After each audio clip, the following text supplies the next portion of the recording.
എല്ലാവർക്കും നമസ്കാരം. നമ്മളിന്ന് നോക്കാൻ പോകുന്നത് നമ്മുടെ പാസ്റ്റ് ലൈഫ് എന്തായിരുന്നു, നമ്മളെ തൊട്ട് മുമ്പുള്ളൊരു ലൈഫ് എന്തായിരുന്നു എന്നുള്ളത്. ഇതൊരു എൻ്റർടൈൻമെൻ്റ് എന്നുള്ള രീതിയിൽ മാത്രം കാണാം, ഒരു ജസ്റ്റ് ഒരു ക്യൂരിയോസിറ്റിക്ക് നമ്മളത് കേൾക്കുക. ഇതിൽ ആവശ്യമില്ലാത്ത കാര്യങ്ങളൊന്നും നമ്മുടെ ലൈഫിലേക്ക് കൊണ്ടുവരേണ്ട. അപ്പോൾ നമ്മളൊരു 4 ഫയൽ വെച്ചിട്ടുണ്ട്. അതിൽ നിങ്ങൾക്ക് ഇഷ്ടമുള്ളത് തിരഞ്ഞെടുക്കാം. 4 നമ്പർ 1, 2, 3, 4 എന്ന് പറഞ്ഞിട്ടുള്ള ഒന്ന് പോസ് ചെയ്യുക. എന്നിട്ട് കുറച്ച് നേരം ഒന്ന് മൈൻഡ് കാമാക്കുക. എന്നിട്ട് ഇഷ്ടമുള്ളൊരു ഫയൽ സെലക്ട് ചെയ്യുക. ഓക്കെ, അപ്പോൾ നിങ്ങൾ ഫയൽ സെലക്ട് ചെയ്ത് കാണുമെന്ന് വിചാരിക്കണോ? അങ്ങനെയാണെങ്കിൽ ഫസ്റ്റ് ഫയൽ ചൂസ് ചെയ്തവരുടെ പാസ്റ്റ് ലൈഫ് എന്താ നോക്കാം. ഇവിടെ ഫസ്റ്റ് ഫയൽ ചൂസ് ചെയ്തവർ ഇവിടെ നോക്കുമ്പോൾ അവർക്ക് വന്നിരിക്കുന്ന കാർഡുകൾ എന്ന് പറയുന്നത് page of cups, knight of cups, 8 of pentacle, 2 of swords and queen of pentacles. അപ്പോൾ ഇത് കാണിക്കുന്നത് വളരെ യങ് ആൻഡ് എനർജറ്റിക്കായൊരു പേഴ്സണാലിറ്റീസ് ആയിരുന്നു. അപ്പോൾ ഇവരെന്ന് പറഞ്ഞെങ്കിൽ ഒരു ക്രിയേറ്റീവായിട്ട് ആർട്ടിസ്റ്റ് എന്നൊക്കെ പറയില്ലേ, അത്തരത്തിലുള്ളൊരു വ്യക്തികളായിട്ടാണ് കാണാൻ കഴിയുന്നത്. അതായത് മ്യൂസീഷ്യനോ അല്ലെങ്കിൽ മ്യൂസിക് ഇൻസ്ട്രുമെൻറ്റ്സ് വായിക്കുന്നവരോ അല്ലെങ്കിൽ പെർഫോം ചെയ്യാൻ ഒക്കെ വളരെ സ്റ്റേജ് പെർഫോമൻസ് ഒക്കെ ചെയ്യുന്ന ആൾക്കാരില്ലേ, അവരെ പോലുള്ളൊരു പേഴ്സണാലിറ്റീസ് ആയിരുന്നു.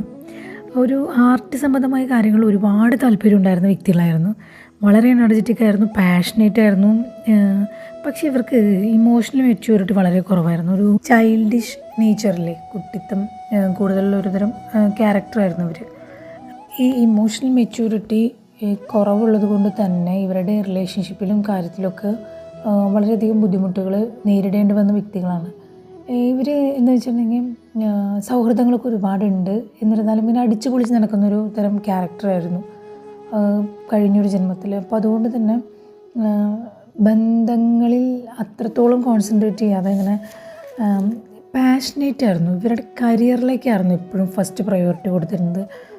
അത് എത്രത്തോളം എന്താ പറയുക, അവരുടെ സ്കില്ല് ഡെവലപ്പ് ചെയ്യാൻ പറ്റുമോ ആ അവസരങ്ങളൊക്കെ അവർ മാക്സിമം യൂസ് ചെയ്യും. പല സമയത്തും ഒറ്റയ്ക്ക് പോയിരുന്ന് അല്ലെങ്കിൽ അവർക്ക് എന്തെങ്കിലും കമ്പോസ് ചെയ്യാനോ അല്ലെങ്കിൽ പുതിയ കാര്യം എഴുതാനോ അല്ലെങ്കിൽ ഒരു കാര്യം പഠിക്കാനൊക്കെ ആണെങ്കിൽ എല്ലാത്തിനും വിട്ട് അവർ എത്ര ദൂരെ മാറിപ്പോയിട്ടായാലും ആ ഒരു കാര്യം ചെയ്ത് തിരിച്ചു വരുന്ന ആൾക്കാരായിരുന്നു. അതായത് ഒരു തരത്തിൽ പറയുകയാണെങ്കിൽ അവരുടെ ഫസ്റ്റ് പ്രയോറിറ്റി അവരുടെ ഈ ഒരു കരിയറിനായിരുന്നു. അവർക്ക് എന്താണോ ഇഷ്ടമുള്ളത്, അവർ പാഷനേറ്റ് ആയിട്ടുള്ള കാര്യങ്ങൾ തന്നെയാണ് ചെയ്തുകൊണ്ടിരുന്നത്. അപ്പോൾ അതിനാണ് ഏറ്റവും കൂടുതൽ പ്രയോറിറ്റി കൊടുത്തുകൊണ്ടിരുന്നത്.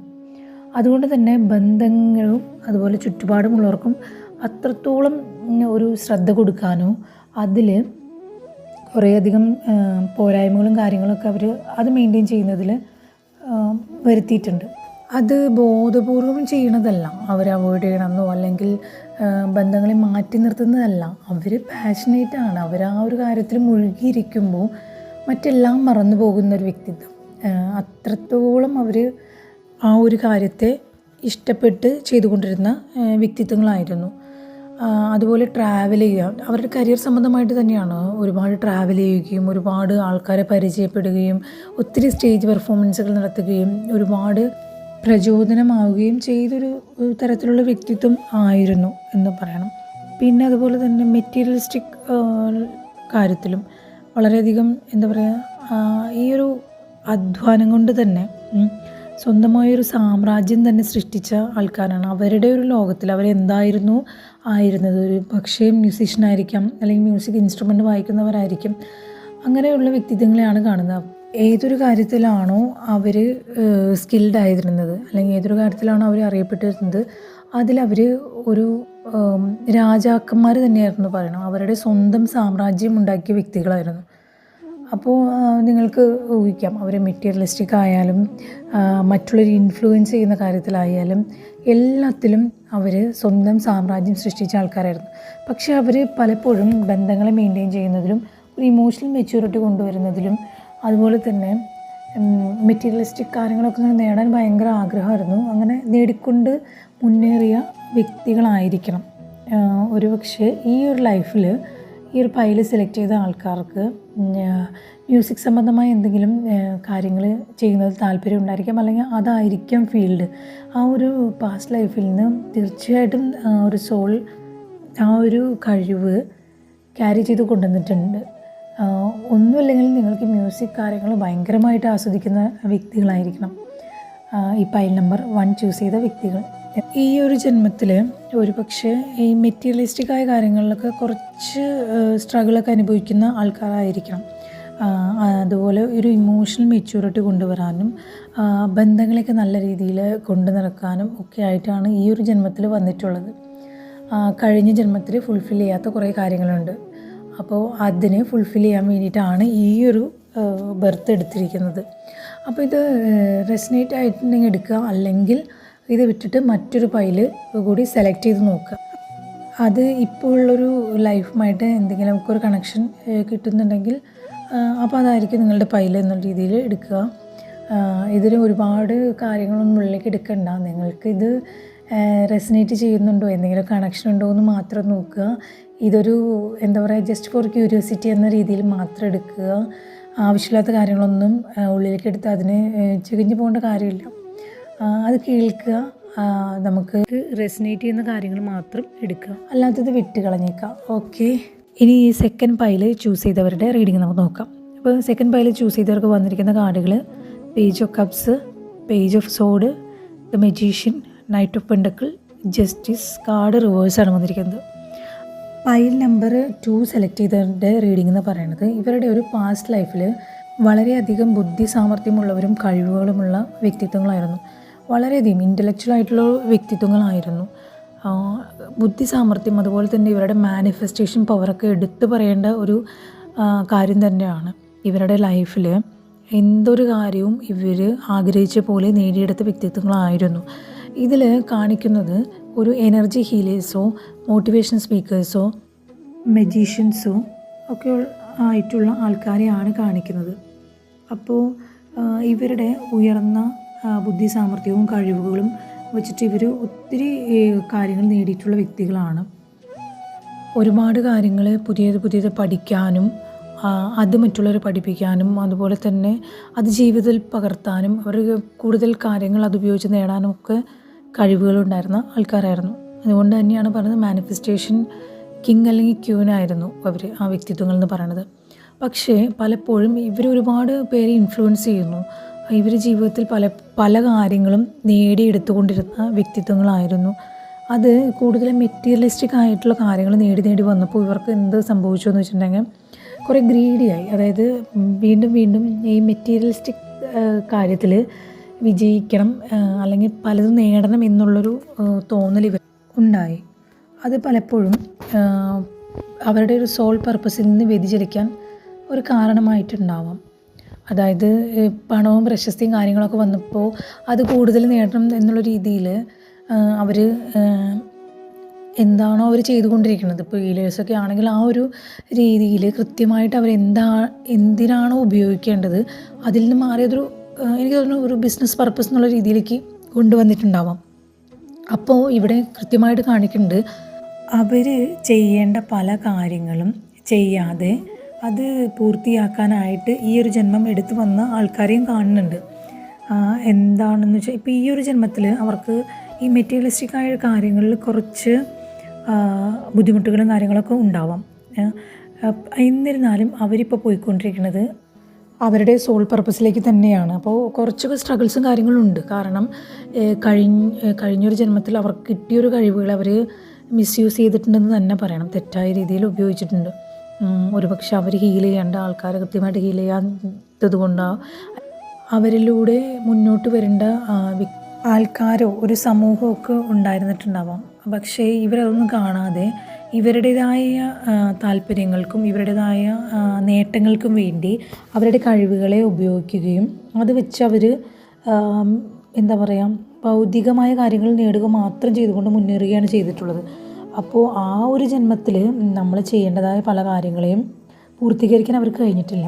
അതുകൊണ്ട് തന്നെയാണ് ഇപ്പോൾ ഉള്ള ഒരു ലൈഫ് എടുത്തു വന്നിട്ടുള്ളത്. ഇപ്പോൾ നിങ്ങൾ പോയിക്കൊണ്ടിരിക്കുന്നത് സോൾ പർപ്പസ് ഫുൾഫിൽ ചെയ്യാൻ വേണ്ടിയിട്ട് തന്നെയാണ്. അതുകൊണ്ട് തന്നെ നിങ്ങൾക്ക് നോക്കിയാൽ അറിയാം, ഈ പൈൽ നമ്പർ 2 സെലക്ട് ചെയ്തവരുടെ ലൈഫിൽ നോക്കിയാൽ അറിയാം, നിങ്ങളുടെ അടുത്ത് കരിയറോ കാര്യങ്ങളോ അല്ലാതെ തന്നെയും നിങ്ങൾ ഇതുപോലുള്ള എനർജി ഹീലിങ്ങുകളോ അല്ലെങ്കിൽ കൂടുതൽ കാര്യങ്ങൾ മറ്റുള്ളവരെ ഇൻഫ്ലുവൻസ് ചെയ്യാൻ പറ്റുന്ന പല കാര്യങ്ങളും നിങ്ങൾ പഠിക്കുകയും ആ ഒരു പാതയിലേക്ക് തന്നെയാണ് നിങ്ങൾ പോയിക്കൊണ്ടിരിക്കുന്നത്.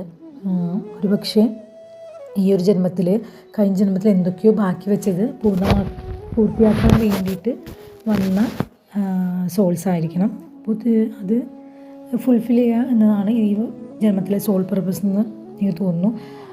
അപ്പോൾ കുറച്ചൊക്കെ എനിക്ക് തോന്നുന്നു മെറ്റീരിയലിസ്റ്റിക് ആയ കാര്യങ്ങളിൽ നിങ്ങൾക്ക് ഒരു സ്ട്രഗിളൊക്കെ കാണാം. കാരണം കഴിഞ്ഞ ജന്മത്തിൽ അവിടെ ഒരു ഗ്രീഡി ആയതിൻ്റെ ഒരു ചെറിയൊരു കർമ്മ നിങ്ങൾക്ക് അവിടെ നിൽക്കുന്നുണ്ട്. അതുകൊണ്ട് തന്നെ ഇത്തരം കാര്യങ്ങൾ നേടുന്നതിലും കാര്യങ്ങളിലൊക്കെ ചെറിയ തടസ്സങ്ങളും കാര്യങ്ങളൊക്കെ കാണുന്നുണ്ട്.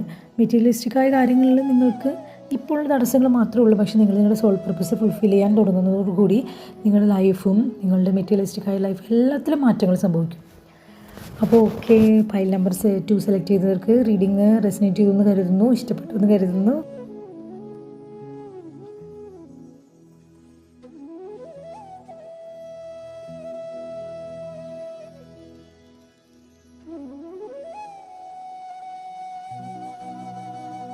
ഫയൽ നമ്പർ 3 സെലക്ട് ചെയ്തവരുടെ റീഡിങ് നോക്കാം. അവർക്ക് വന്നിരിക്കുന്ന കാർഡുകൾ lovers card, 10 of wand, 9 of wand, queen of cups and 4 of cups ആണ്. ഈ ഫയൽ നമ്പർ 3 സെലക്ട് ചെയ്ത വ്യക്തികളുടെ ഒരു പാസ്റ്റ് ലൈഫ് എന്ന് പറയുന്നത് ഒരുപാട് റെസ്പോൺസിബിലിറ്റികളും ഉത്തരവാദിത്തങ്ങളും ഉള്ള ഒരു ലൈഫിലൂടെ കടന്നു വന്ന സോൾസ് ആയിരിക്കണം. കാരണം ഒത്തിരി സ്ട്രഗിൾസിലൂടെ കടന്ന് പോകേണ്ടി വന്നിട്ടുണ്ട് ഇവർക്ക്. കുടുംബം, ബാധ്യതകൾ, ജോലി, ഉത്തരവാദിത്തം, അങ്ങനത്തെ കുറേ കാര്യങ്ങളിലൂടെ കടന്നു പോവുകയും ജീവിതം വളരെ കഷ്ടപ്പെട്ട് മുന്നോട്ട് കൊണ്ടുപോകുന്ന വ്യക്തിത്വങ്ങളായിരുന്നു. അതുകൊണ്ടാവാം 2 ഓഫ് കപ്സിൻ്റെ എനർജി അവിടെ ഉണ്ട്. ഒരു നഷ്ടപ്രണയം അവിടെ കാണുന്നുണ്ട്. ഒരു ഇമോഷണൽ ഫുൾഫിൽമെൻറ്റ് അവിടെ ഉണ്ടായിട്ടില്ല. അവർക്ക് ഏറ്റവും വേണ്ടപ്പെട്ട കാര്യത്തിന് അവർക്ക് അവിടെ ഫുൾഫിൽ ചെയ്യാൻ പറ്റിയില്ല. ഒരു പക്ഷേ ഈ ഒരു കഷ്ടപ്പാടുകളും കാര്യങ്ങളായിരിക്കും, ഈ റെസ്പോൺസിബിലിറ്റി കാര്യങ്ങളൊക്കെ ഉള്ളതുകൊണ്ട് ആയിരിക്കണം ആ ഒരു ബന്ധത്തിൽ അവർക്ക് മുന്നോട്ട് പോകാൻ കഴിഞ്ഞില്ല. ആ ഒരു കാര്യം ഫുൾഫിൽ ചെയ്യുന്നതിന് വേണ്ടിയിട്ട് കൂടിയാണ് ഈ ഒരു ജന്മം എടുത്തിരിക്കുന്നത്. ഒരു അന്ന് ലൈഫിൽ ഫുൾഫിൽ ചെയ്യാൻ പറ്റാത്ത ആ ഒരു പാർട്ട്ണറെ ഈ ജന്മത്തിൽ തീർച്ചയായിട്ടും കണ്ടുമുട്ടുകയും അവരുമായിട്ടൊരു ജീവിതം ഉണ്ടാവുകയും ചെയ്യും. ഇപ്പോൾ ഫയൽ നമ്പർ 3 സെലക്ട് ചെയ്ത പലരുടെയും ലൈഫിൽ.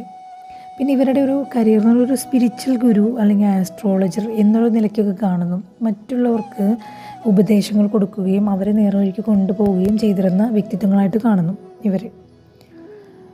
അതുപോലെ തന്നെ ഈ സ്പിരിച്വൽ ഉന്നമനത്തിനായിട്ടും അവരുടെ ധ്യാനം കാര്യങ്ങൾക്കൊക്കെ ആയിട്ട് ഇവർ പലതിനെയും ഉപേക്ഷിച്ചു എന്നും കാണുന്നുണ്ട്. ഇപ്പോൾ ഒരു ഫാമിലി ആയാലും ഇപ്പോൾ ഞാൻ പറഞ്ഞ പോലെയുള്ള പ്രണയബന്ധം കാര്യങ്ങളിൽ നിന്നൊക്കെ ഒരു പക്ഷേ ഇവരുടെ ഒരു സ്പിരിച്വൽ ജേണിയിലൊക്കെ പോയപ്പോൾ അതിനെ ബോധപൂർവം ഒഴിവാക്കിയതുമാവാം. അതുകൊണ്ട് തന്നെ ആയിരിക്കാം ഈ ഒരു ജന്മത്തിൽ ആ ഒരു കടം തീർക്കാനായിട്ടാണ് അവർ കൂടുതലായിട്ട് വന്നിട്ടുള്ളത്. ഈ ഫയൽ നമ്പർ 3 സെലക്ട് ചെയ്ത വ്യക്തികൾ ഒരുപക്ഷെ ഒരു റിലേഷൻഷിപ്പിലാണ്, അല്ലെങ്കിൽ വിവാഹം കഴിഞ്ഞ് ഭാര്യയോ ഭർത്താക്കന്മാരൊക്കെ ആണെങ്കിൽ തന്നെ നിങ്ങൾക്ക് കഴിഞ്ഞ ജന്മത്തിൽ നിങ്ങളെ ഫുൾഫിൽ ചെയ്യാൻ പറ്റാതിരുന്ന ആ ഒരു ലൈഫ് പാർട്ട്ണർ തന്നെയാണ് ഈ ജന്മത്തിൽ നിങ്ങളുടെ കൂടെയുള്ളത്. അല്ലെങ്കിൽ നിങ്ങളിപ്പോൾ ഉള്ള റിലേഷൻഷിപ്പ് അത് തന്നെയാണ് നിങ്ങളുടെ ഒരു സോൾ പർപ്പസും. അവരുമായിട്ട് ഒരു ഇമോഷണൽ ഫുൾഫിൽമെൻറ്റും അതുപോലെ തന്നെ നിങ്ങൾക്ക് ഒരുപാട് സ്ട്രഗിളിലൂടെ കടന്നുപോയ വ്യക്തിത്വങ്ങളാണ്. അന്ന് എന്താ പറയുക, വീടും കുടുംബമൊക്കെ നോക്കാനും ഒരുപാട് കഷ്ടപ്പെട്ട വ്യക്തികളായിരുന്നു. അതുകൊണ്ട് തന്നെ ഈ ഒരു ജന്മത്തിൽ നിങ്ങൾക്ക് നല്ല രീതിയിൽ മെറ്റീരിയലിസ്റ്റിക് ആയിട്ടുള്ള എല്ലാ കാര്യങ്ങളും, നിങ്ങൾക്ക് സാമ്പത്തികമായാലും വീട് എല്ലാം നല്ല രീതിയിൽ തന്നെ മുന്നോട്ട് പോകുന്ന വ്യക്തികളായിരിക്കണം. നിലവിൽ അങ്ങനെ ഒരു അവസ്ഥയിലല്ലെങ്കിൽ തന്നെയും നിങ്ങൾ തീർച്ചയായിട്ടും നല്ല രീതിയിൽ മെറ്റീരിയലിസ്റ്റിക് ആയിട്ട് ഒരുപാട് ഉയരങ്ങളിലേക്ക് എത്തും. സാമ്പത്തികമായാലും വീട്, വസ്തു അങ്ങനെയൊക്കെ വാങ്ങുന്ന കാര്യത്തിലായാലും നിങ്ങൾ തീർച്ചയായിട്ടും നല്ല രീതിയിൽ മുന്നോട്ട് പോകും എന്ന് തന്നെയാണ് കാണിക്കുന്നത്. ആ ഒരു സ്ട്രഗിളിന് ഒരു കർമ്മ നമ്മുടെ ഉണ്ടല്ലോ, അതിനെ പേ ഓഫ് ചെയ്യാനായിട്ടാണ് ഈ ഒരു ലൈഫിൽ നമ്മൾ ജന്മമെടുത്തിരിക്കുന്നത്. ഈ ഒരു ജന്മത്തിൽ എല്ലാ രീതിയിലുമുള്ള ഒരു ഫുൾഫിൽമെൻറ്റ് നിങ്ങൾക്ക് ലഭിക്കുമെന്ന് തന്നെയാണ് കാണുന്നത്. മെറ്റീരിയലിസ്റ്റിക് ആയാലും ഇമോഷണൽ ഫുൾഫിൽമെൻ്റ് ആയാലും നിങ്ങളുടെ ആ മുജ്ജന്മ പങ്കാളിയുമായിട്ട് നല്ല രീതിയിൽ നിങ്ങളുടെ ജീവിതം മുന്നോട്ട് പോവുക തന്നെ ചെയ്യും. ഓക്കെ, അപ്പോൾ ഫയൽ നമ്പർ 3 സെലക്ട് ചെയ്തൊരു റീഡിങ് ഇത്രയേ ഉള്ളൂ. അപ്പോൾ ഇഷ്ടപ്പെട്ടു എന്ന് കരുതുന്നു. റെസനേറ്റ് ആയെങ്കിൽ എടുക്കുക, അല്ലെങ്കിൽ മറ്റു പൈൽ കൂടി സെലക്ട് ചെയ്ത് നോക്കുക. ഇനി നമുക്ക് പൈൽ നമ്പർ 4 സെലക്ട് ചെയ്തവരുടെ റീഡിങ് നോക്കാം. അവർക്ക് വന്നിരിക്കുന്ന കാർഡുകൾ chariot, 10 of cups, 7 of wand റിവേഴ്സാണ് വന്നിരിക്കുന്നത്, ഹാങ്ഡ് മാൻ, 2 ഓഫ് സോഡ്. അപ്പോൾ ഇത് കാണിക്കുന്നത് ഇവർ കഴിഞ്ഞ ജന്മത്തിൽ വളരെ ശക്തരായ നേതാക്കന്മാരായിരുന്നു. ഒരു സോഷ്യൽ സർവീസൊക്കെ നടത്തില്ലേ, ഏതൊരു കാര്യത്തിലും നേതൃപാഠവുമുള്ള വ്യക്തികൾ, മുന്നിൽ നിന്നുകൊണ്ട് നയിക്കുന്ന വ്യക്തിത്വങ്ങൾ. ഒരുപക്ഷേ രാഷ്ട്രീയ നേതാക്കളായിരിക്കാം, അല്ലെങ്കിൽ ഏതെങ്കിലും സ്ഥാപനത്തിൻ്റെ നേതാക്കളോ ഒരു സമുദായത്തിൻ്റെ നേതാക്കളോ ഒക്കെ ആയിരുന്ന വ്യക്തിത്വങ്ങളായിരുന്നു. ഇവർ വളരെ സ്ട്രോങ് ആയിട്ടുള്ള പേഴ്സണാലിറ്റീസ് ആയിരുന്നു. ഏതൊരു ഗ്രൂപ്പിൻ്റെ നേതാവാണെങ്കിലും മുന്നിൽ നിന്നുകൊണ്ട് അതിനെ വളരെ നേതൃപാടവത്തോടുകൂടി നയിക്കാൻ കഴിവുള്ള വ്യക്തിത്വങ്ങളായിരുന്നു. സ്വന്തം അഭിപ്രായത്തിൽ ഉറച്ചു നിൽക്കുന്ന വ്യക്തിത്വങ്ങളായിരുന്നു. കാരണം അവർ പറയുന്ന കാര്യങ്ങൾ അതിലവർ ഉറച്ചു നിൽക്കുകയും ചെയ്യും, അതാണ് ശരിയെന്ന് ചെയ്യുന്ന വ്യക്തിത്വങ്ങളാണ്. പലപ്പോഴും പല കാര്യങ്ങളുടെയും ഈ സ്വതന്ത്ര ചിന്താഗതിക്കാരെന്ന് പറയില്ലേ, സ്വതന്ത്രമായിട്ട് ചിന്താഗതികളും കാര്യങ്ങളും ഉള്ളത് കൊണ്ട് തന്നെ ഇവർക്കത് പലതും വിനയായിട്ട് വന്നിട്ടുണ്ട്. കാരണം ഇവർ പറയുന്ന കാര്യങ്ങളിൽ ഇവർ ഉറച്ചു നിൽക്കും, അതിൽ നിന്ന് ഇവർ ഒരു രീതിയിലും മാറില്ല. അപ്പോൾ സമൂഹത്തിൽ അല്ലെങ്കിൽ അവർ നിൽക്കുന്ന ഒരു ഗ്രൂപ്പിൽ ഇവർ പലപ്പോഴും ഒറ്റയ്ക്കായി പോകുന്ന സന്ദർഭങ്ങളുണ്ട്. പിന്നെ ഇവരുടെ കാഴ്ചപ്പാടുകൾ വളരെ വ്യത്യസ്തമാണ്. ഹാങ്ഡ് മാനൊക്കെ വന്നിട്ടുണ്ട്. എല്ലാവരും കാണുന്നൊരു കാഴ്ചപ്പാടുകളിലൂടെ പോകുന്നൊരു വ്യക്തികളല്ല. ഇവർക്ക് ഇവരുടേതായ സ്വതന്ത്രമായ കാഴ്ചപ്പാടുകളും സ്വതന്ത്രമായ ചിന്താഗതികളും ഉള്ള വ്യക്തികളായിരുന്നു. അതുകൊണ്ട് തന്നെ പല സ്ഥലത്തും ഒറ്റപ്പെട്ട് നിൽക്കേണ്ടി വന്നിട്ടുണ്ട്. ഇവരുടെ അഭിപ്രായങ്ങൾ വിട്ടു തുറന്ന് പറയുകയും ഏതൊരു സാഹചര്യത്തിലും അവരുടെ അഭിപ്രായത്തിൽ അല്ലെങ്കിൽ അവരുടെ കാഴ്ചപ്പാടിൽ അവർ ഉറച്ചു നിൽക്കുന്നൊരു വ്യക്തിത്വമായിരുന്നു. ഇത് പലവിധ പ്രശ്നങ്ങളും ഇവരുടെ ജീവിതത്തിൽ ഉണ്ടാക്കിയിട്ടുമുണ്ട്. പലപ്പോഴും ഇവർക്ക് തന്നെ കൺഫ്യൂഷനാവും, ഈ സമൂഹത്തിൻ്റെ കാഴ്ചപ്പാടാണോ അല്ലെങ്കിൽ ഞാൻ പറയേണ്ടതാണോ, ഏതാണ് ശരിയായത് എന്നുള്ളത് ഇവർക്ക് തന്നെ ഒരു ഈ ബിലീഫ് സിസ്റ്റം ആരുടെയാണ് തെറ്റ് എന്നുള്ളതിൽ ഇവർക്കും ഒരു കൺഫ്യൂഷൻ ആകുന്നൊരവസ്ഥയാണ്. കാരണം ഞാൻ പറയണത് അവർക്ക് മനസ്സിലാവുന്നില്ലേ എന്ന് തോന്നിപ്പോകുന്നൊരു വ്യക്തിത്വങ്ങളില്ലേ. ശരിക്കും പറഞ്ഞാൽ നമ്മുടെ ചുറ്റും കാണുന്ന ചില നേതാക്കന്മാരൊക്കെ ഉണ്ടല്ലോ, അത്തരത്തിലുള്ളൊരു വ്യക്തിത്വങ്ങളായിരുന്നു. പലപ്പോഴും നേതൃപാഠവുമൊക്കെ നന്നായിട്ടുണ്ടായിരുന്ന ആൾക്കാരാണ്. പക്ഷേ എന്താ പറയുക, എന്ത് വെല്ലുവിളികളെ നേരിട്ടുകൊണ്ട് യുദ്ധത്തിനിറങ്ങുന്ന വ്യക്തിത്വങ്ങളായിരുന്നു. എവിടെയും ഒരു പേടിയുമില്ല, ധൈര്യമായിട്ട് ഇറങ്ങും. എന്ത് പ്രശ്നങ്ങളിലും ചെന്ന് തലയിടുകയും അതിൽ അവരുടേതായ അഭിപ്രായങ്ങൾ കൊണ്ടുവരികയൊക്കെ ചെയ്യുന്ന ആൾക്കാരാണ്. അതുകൊണ്ട് തന്നെ ഇവർക്ക് സമൂഹത്തിൽ നിന്ന് നല്ല രീതിയിലുള്ള എതിർപ്പുകളും കാര്യങ്ങളും ഉണ്ടായിരുന്ന വ്യക്തികളായിരുന്നു. അപ്പോൾ അത് ഇപ്പോഴത്തെ ഒരു ലൈഫിൽ അവർ വന്നിരിക്കുന്നത് എന്ന് വെച്ചിട്ടുണ്ടെങ്കിൽ കുറേ പാസ്റ്റ് ലൈഫിൽ നിന്ന് ക്യാരി ചെയ്ത കർമ്മകളുണ്ട്, അത് പേ ഓഫ് ചെയ്യാനും. അതുപോലെ തന്നെ ഈ ഒരു ജന്മത്തിൽ ഈ പൈൽ നമ്പർ 4 സെലക്ട് ചെയ്ത വ്യക്തികൾ കുറേയൊക്കെ സമാധാനപ്രിയരാണ്. ഈ ഒരു ജന്മത്തിൽ ഈ ഒരു സോള് വന്നിരിക്കുന്നത് കുറേ കൂടി സമാധാനം, അതുപോലെ തന്നെ ഒരു കുറച്ച് സ്പിരിച്വലി ഉള്ള കാര്യങ്ങളിലൊക്കെ കണക്റ്റഡായി പോകാനും സന്തോഷത്തോടുകൂടി ജീവിക്കാനും പിന്നെ കുറച്ച് കാർമിക് ഡെപ്റ്റ് ഉണ്ട് കഴിഞ്ഞ ലൈഫിൽ നിന്ന് കൊണ്ടുവന്നത്, അതിനെല്ലാം തീർക്കാനും വേണ്ടി വന്നിരിക്കുന്ന ആൾക്കാരാണ്. ഒരു പക്ഷേ ഈ ഒരു പൈൽ നമ്പർ 4 സെലക്ട് ചെയ്ത ആൾക്കാർ കുറച്ചൊരു എന്താ പറയുക, ഒട്ടും ഓപ്പൺ ഹാർട്ടഡ് ആയ ആൾക്കാരല്ല. കാരണം എന്താ വെച്ചിട്ടുണ്ടെങ്കിൽ ഇവർ തുറന്ന് സംസാരിക്കാനും ഒക്കെ ഒത്തിരി മടിയുള്ള ആൾക്കാരാണ്. കഴിഞ്ഞ ജന്മത്തിൽ ഇവർക്ക് ഉണ്ടായിട്ടുള്ള എതിർപ്പുകൾ ഒരുപക്ഷെ സോൾ മെമ്മറിയിൽ ക്യാരി ചെയ്യുന്നുണ്ടാവാം. പലതും ഇവരുടെ ഉള്ളിൽ ഈ തുറന്ന പറച്ചിലുകളെ ഇവരെ എന്നകറ്റുന്നത് ആ ഒരു ലൈഫ് ടൈമിൽ നിന്ന് കൊണ്ടുവന്ന ഒരു ക്യാരക്ടറായിരിക്കാം. അന്ന് പറഞ്ഞിട്ടുള്ള പല കാര്യങ്ങളിലും ഇവർ എന്തും എവിടെയും സ്വതന്ത്ര ചിന്താഗതികളിലൂടെ പറഞ്ഞു കൊണ്ടുവന്നിരുന്ന വ്യക്തിത്വങ്ങളായിരുന്നെങ്കിൽ ഈ ഒരു ജന്മത്തിൽ വരുമ്പോൾ അവർക്കൊരു ഭയം, അതായത് നമുക്ക് കാണുമ്പോൾ തോന്നും ഒരു ഹൃദയശൂന്യരാണോ, ഇത്രയ്ക്ക് ഒരു കാര്യം പറയില്ല ചെയ്യില്ല അങ്ങനത്തെ ഒരു വ്യക്തികളാണോ എന്ന് ചിലപ്പോൾ തോന്നിപ്പോകാം. പക്ഷെ അവരുടെ ഉള്ളിൽ ഒന്നുമില്ല, അവർ നല്ല വ്യക്തികളാണ്. പക്ഷേ ഓപ്പൺ ഹാർട്ടഡ് ആവാൻ അവർക്ക് അറിയില്ല എന്നുള്ളതാണ് സത്യം. അങ്ങനെയാണോ എന്ന് എനിക്കറിയില്ല. പൈൽ നമ്പർ 4 സെലക്ട് ചെയ്തവർ ആണെങ്കിലും ഒന്ന് കമൻറ്റ് ചെയ്തേക്കണേ. അതിൽ കണ്ട കാര്യങ്ങളെ പറയുന്നുള്ളൂ. അപ്പം നിങ്ങൾക്ക് റീഡിങ് ഇഷ്ടമായെന്ന് വിചാരിക്കുന്നു. ഓക്കെ, അപ്പോൾ റെസനേറ്റ് ചെയ്ത കാര്യങ്ങൾ എടുക്കുക, അല്ലാത്ത കാര്യങ്ങൾ വിട്ട് കളയുക. Okay, bye, thank U.